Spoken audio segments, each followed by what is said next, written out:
Hi, my name is Anna Song. I'm co-founder and national director of Friends of Comfort Women in Australia.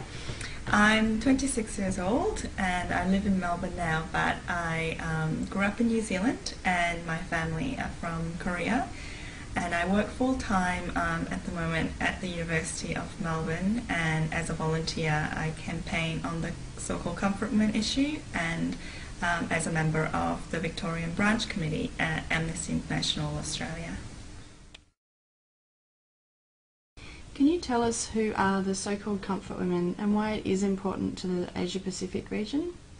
The so-called comfort women refer to an estimated 200,000 survivors and victims of the military sexual slavery system sanctioned by the Japanese government during World War II. These women came from all over the Asia-Pacific region, Korea, Japan, China, Philippines, Indonesia, East Timor, Papua New Guinea, and Dutch nationals in Indonesia.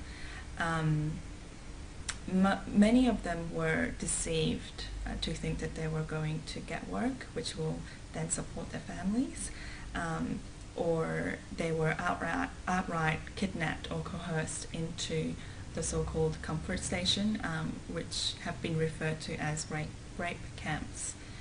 And I think it's important for the Asia-Pacific region to be involved because that's where the victims and survivors came from and is part of the region's history. And in the so-called comfort station, the women were raped day and night by Japanese soldiers, and if they tried to escape or resist, many were beaten and some even tortured. So after the war, comfort women came back home to their countries of origin, or some were abandoned in the place that they were taken to during the war and stayed there and could never come back home.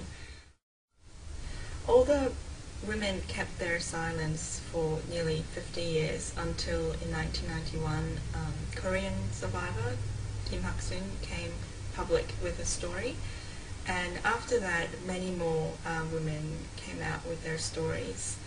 And although a lot of them felt the sense of shame that they carried with them for about 50 years when they first spoke out, and amazingly they still do after years of speaking out, thanks to their courage and their stories, it's now a globally known issue and has been campaigned not only in the Asian Pacific region but all over the world.